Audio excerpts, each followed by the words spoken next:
전도에 대해 더 궁금하시거나 도움이 필요하신 구독자님들은 아래 주소로 연락 주시기 바랍니다. 여러분 안녕하십니까? 박용배TV의 박용배 목사입니다. 오늘은 삼손과 시드기야라는 제목으로 좀 말씀을 드리겠습니다. 성경에는 원수들에게 두 눈이 뽑힌 사람 두 사람을 소개하고 있는데, 한 사람은 삼손이고 다른 한 사람은 남조 유다의 마지막 왕이었던 시드기야 왕입니다.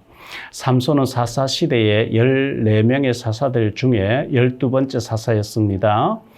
자녀가 없이 노부부가 살았는데 삼손의 어머니에게 주의 사자가 나타나서 삼손이 태어날 것을 알려주었고, 그 소식을 전해들은 삼손의 아버지인 마노아가 기도하니까 주의 사자가 다시 나타나서 태어날 아이는 나실인이니까 삭도를 그 머리에 대지 말 것과 독주를 마시지 말 것과 시체나 부정한 것을 가까이 하지 말 것을 알려주었습니다. 민수기 6장에 보면 나실인의 규례가 잘 나타나 있습니다. 삼손에 대해서는 사사기 13장부터 16장에 잘 나와 있는데요. 사사기 14장 5절로 6절에 삼손이 그의 부모와 함께 딥나에 내려가 딥나의 포도원에 이른즉 젊은 사자가 그를 보고 소리 지르는지라.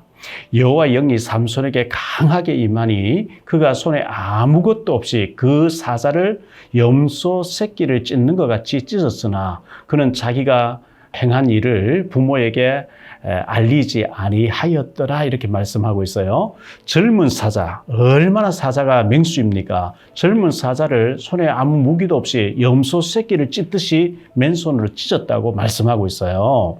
사사기서 15장 14절로 20절에 보면 삼손은 블레셋과의 전쟁에서 낙이 턱뼈 하나 죽어가지고요, 길에서 죽어가지고 블레셋 군사 1000명을 물리쳐 죽였다고 이렇게 말씀하고 있어요. 사사기서 16장 1절로 3절에 보면 삼손은 가사 지방에서 한 기생을 보고 그에게로 들어갔다고 말씀하고 있어요.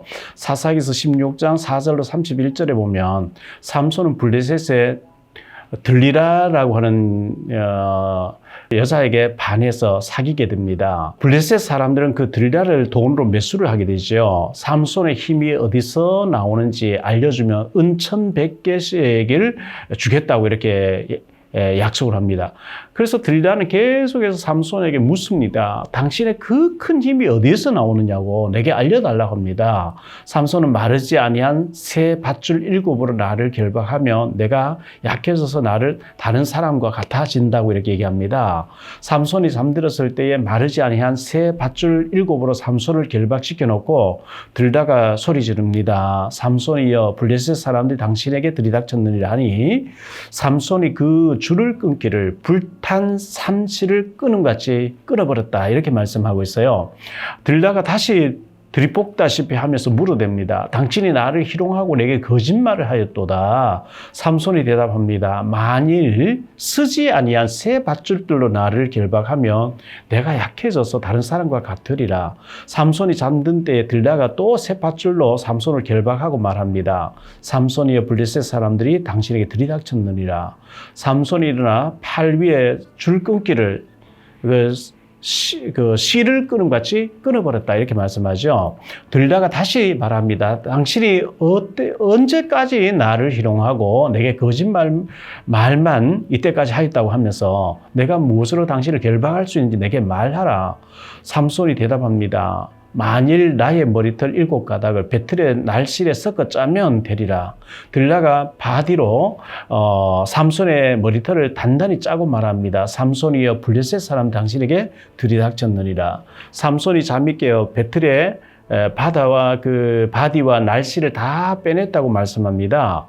들라가 다시 삼손에게 말하며 졸라대지요. 당신과 마음이 내게 있지 아니하면서 당신이 어찌 나를 사랑한다고 하느냐고 막 졸라댑니다. 사사기서 16장 16절로 17절에 날마다 그 말로 그를 재촉하여 졸음해 삼손의 마음이 번뇌하여 죽을 지경이라. 삼손이 진심을 드러내어 그에게 이르되 내 머리 위에는 삭도를 대지 아니하였나니 이는 내가 모태에서부터 하나님의 나실인이 되었음이라. 만일 내 머리가 밀리면 내 힘이 내게서 떠나고 나는 약해져서 다른 사람과 같으리라 하니라. 들다가 자신의 무릎을 베고 삼손이 잠들게 해놓고 머리카락을 다 잘라버리죠. 그리고 그를 괴롭게 하여 본즉 그의 힘이 없어졌더라고 기록합니다. 사사기서 16장 20절로 21절에 들다가 이르되 삼손이여 블레셋 사람이 당신을 들이닥쳤느니라 하니 삼손이 잠을 깨어 이르기를 내가 전과 같이 나가서 몸을 떨치리라 하였으나 여호와께서 이미 자기를 떠나신 줄을 깨닫지 못하였더라. 블레셋 사람들이 그를 붙잡아 그의 눈을 빼고 끌고 가사에 내려가 노줄로 매고 그에게 옥에서 맷돌을 돌리게 하였더라. 그의 머리털이 밀린 후에 다시 자라기 시작했다고 하지요. 사사기서 16장 28절로 31절에 삼손이 여호와께 부르짖어 이르되 주 여호와여 구하옵나니 나를 생각하옵소서. 하나님이여 구하옵나니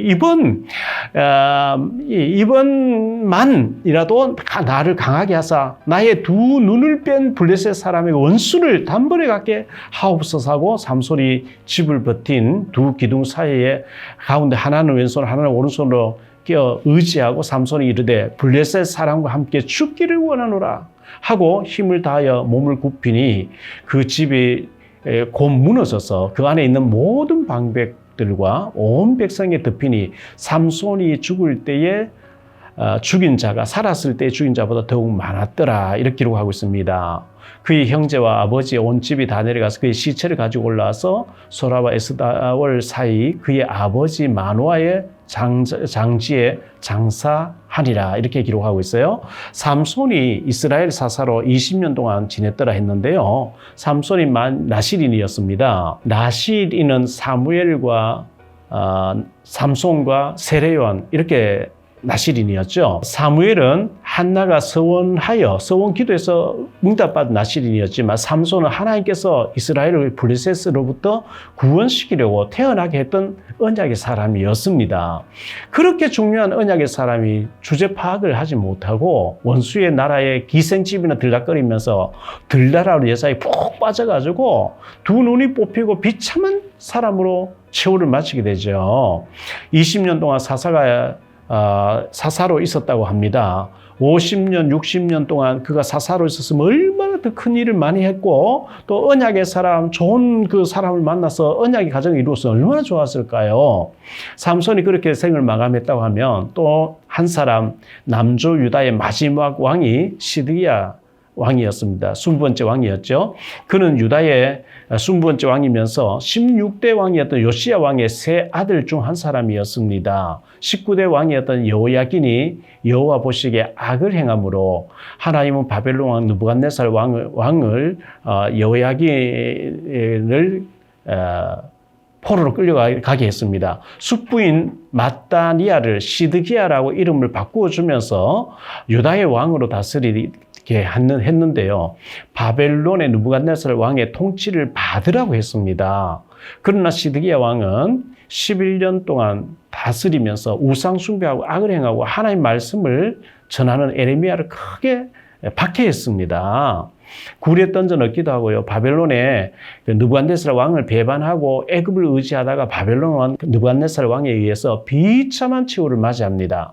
에레미야 52장 10절 11절에 바벨론 왕이 시드기야의 아들들을 그의 눈앞에서 죽이고 또 리블라에 있는 유다의 모든 소관을 죽이며 시드기야의 두 눈을 빼고 노사슬로 그를 결박하여 바벨론 왕이 그를 바벨론으로 끌고 가서 그가 죽는 날까지 옥에 가두었더라. 이렇게 기록하고 있습니다.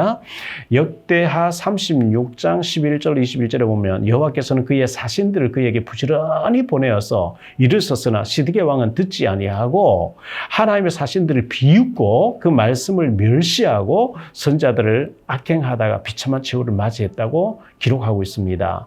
두 사람 삼손과 시드기야는 두 눈이 뽑혀졌고 그렇게 비참한 최후를 맞이했다고 하면 눈이 뽑히지 아니하고 가지고 있으나 주님께서 보실 때 눈먼 교회가 있다고 또 말씀하고 있어요. 라오디게아 교회죠. 계시록 3장 14절 22절에 나오는 7교회 중에 마지막 소아시아 7교회 중 마지막 교회 라오디게아 교회는 나는 부자라 부요하여 부족한 것이 없다 하나 주님은 진단하기를 네 공고한 것과 가련한 것과 가난한 것과 눈먼 것과 벌거벗은 것을 알지 못하는도다 이렇게 진단하십니다.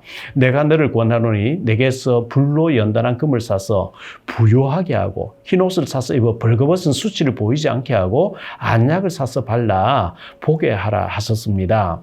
민수기 22장에 나오는 발람 선자는 나귀가 보는 주의 사사를 못 보고 나귀에게 책망을 듣고 망하는 길로 갔습니다. 열왕기하 6장 8절 23절에 도단성에 이렇게 완전히 올라와서 도단성을 감싸고 있는 아람 군대를 게하시는 보고 두려워했으나 엘리사는 도단성을 둘러 지키고 있는 하늘 군대 불말과 불병거를 보았습니다.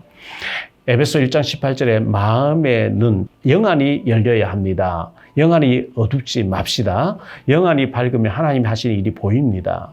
우리 모두 영적인 눈이 밝아져야 됩니다. 라오디아 교회는요, 옷감을 많이 수출했어요. 안약을 많이 수출했어요. 그런데 주님께서 그들은 육신적인 경제가 있기 때문에 우리는 부자고 아쉬운 것이 없다 하는데 주님께서는 너의 가난한 것을 모른다. 헐벗은 걸 모른다. 네가 눈이 멀었다. 막 이렇게 진단했거든요. 우리는 눈은 가지고 있지만 시드기야와 삼손은 눈이 뽑혀지는 비참함을 맞이했는데 우리 눈을 가지고도 영안이 어두워져 있으면 안 되겠죠. 눈이 밝은 사람 돼서 비참하지 않는 하나님의 일에 귀하게 쓰임받는 우리 모두가 되시기를 주의 이름으로 축복합니다. 사랑합니다. 다음 시간 또 뵙겠습니다. 여러분의 구독과 좋아요, 알림 설정은 전도와 선교에 큰 도움이 됩니다.